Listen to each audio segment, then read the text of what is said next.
Uy, grabe to ah. Ang ganda pa nito. 17 inches.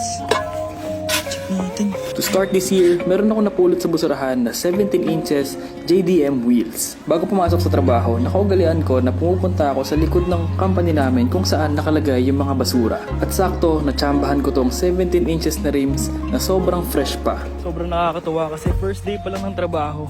Ngayong 2026, meron na agad blessings Lord sa akin. Galing sa basura na 17 inches by 7. Saktong-sakto to sa Innova ng tatay ko. Kaya ngayon, iuwi na natin siya sa bahay. Meron ako naisip. Tara. Sa sobrang excited ko, lunch break pa lang inuwi ko na yung dalawa. And tignan nyo naman yung design. Sobrang ganda.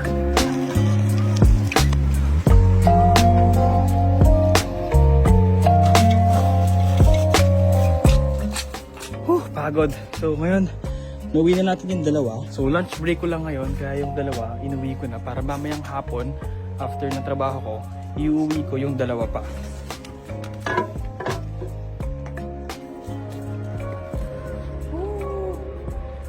Thank you, Lord.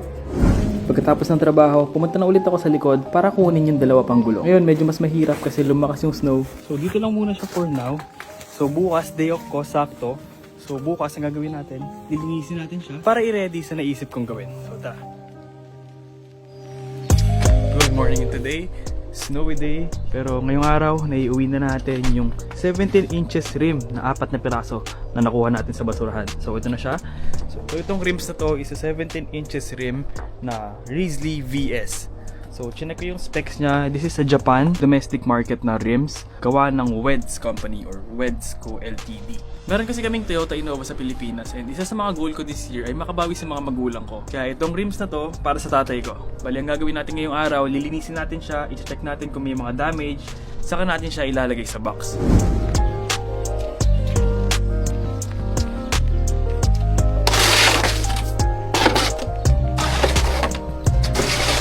So nilatag ko na dito yung mga rims natin na napulot sa basurahan and ngayon i-check ko lang siya isa-isa kung meron ba siyang damage or crack. Yung mga ganito kasing alloy rims medyo prone siya sa crack. So kung may damage hindi natin siya papadala sa Pilipinas pero sana wala. So tara, check natin. So umpisahan natin dito sa rim na to. So meron pala siyang ganitong gauge, meaning galing to sa high-end na sasakyan. Kasi yung mga modelong sasakyan ngayon pwede mo ma-check kung meron pang hangin yung gulong mo sa dashboard. At ngayon, chinek ko na lahat ng mags kung meron bang damage.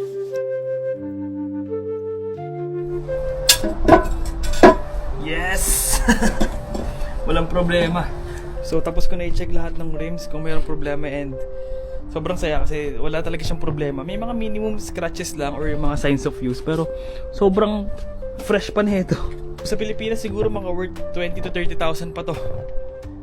I-ready ko lang yung pangbasa natin, yung sabon and nilisin natin siya na maigi bago natin siya i-box. So ang temperature ngayong araw is 4 degrees pero feels like -1 daw. So ang ginawa ko, kumuha ako dito ng balde na may mainit na tubig galing sa loob.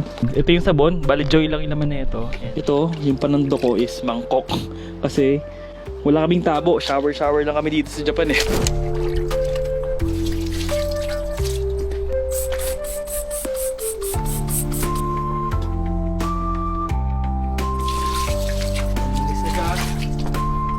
One down.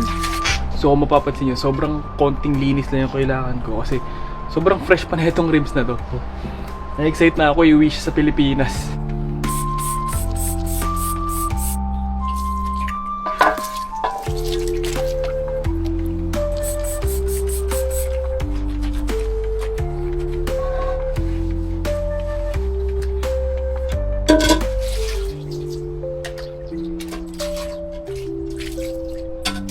So, after ilang minutes ng paglilinis, ito na. Ang napulot natin sa basurahan na 17 by 7 Risley VS na alloy rims. In very mint condition and sobrang excited na ako na ikabit siya sa Toyota Innova.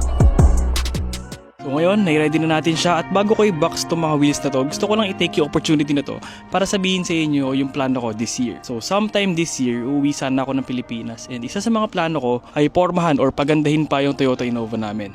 So yung Toyota Innova na yun is family car namin, lagi namin ginagamit. Gusto ko siya gawing Japanese style or Japanese VIP car. So sisimulan natin dito sa mga mags na to. So for now kasi yung Toyota Innova na yun is naka Tito build siya. So yung tatay ko kasi yung nagporma nun, and meron pa siyang mga headlight garnish, meron siyang mga flarings na chrome sa gilid. Yung mags niya feeling ko sakto lang bagay, pero parang mas babagay ito sa style ng Toyota Innova.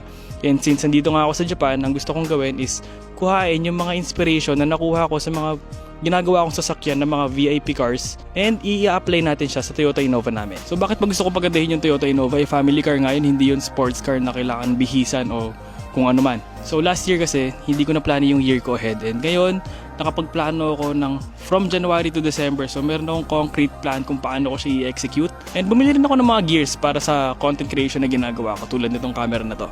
So yung budget ko is limited lang, kaya ang iisip ko, since nasa car industry ako, ang kukuhaan natin ng opportunity is yung kung ano yung meron na. So tulad ng example nga, yung Toyota Innova. Sabi nga nila, di ba, kapag may sports car, merong Innova sa gilid. So yung Innova na yon, sobrang daming Innova sa Pilipinas, and feeling ko may inspire natin yung mga ibang Innova users na gusto rin set upin yung Innova nila. Sa Pilipinas kasi gusto natin na unique yung sasakyan natin, or meron tayong binago para masabi na sarili nating sasakyan to. So yung Toyota Innova build, sisimulan natin dito sa napulot ko sa basurahan na 17 inches rim na Risley VS rims.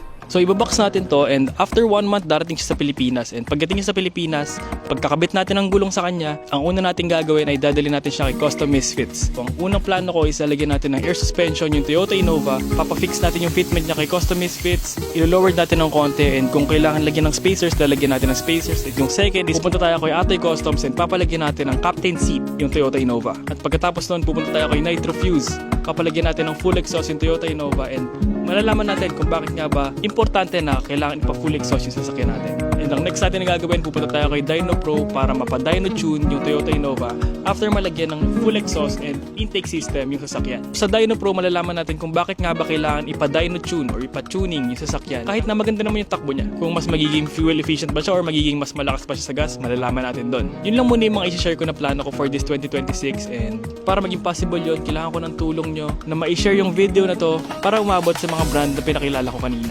Hindi ko to pinapa-share para makakuha ng sponsorship sa kanila. Kailangan ko lang to i-share para makita nila and magkaroon tayo ng idea kung ano nga ba yung mga reason kung bakit binomodify natin yung mga sasakyan natin. So ito na yung magiging intro ng Toyota Innova Japanese VIP style build natin. And maraming salamat sa panonood.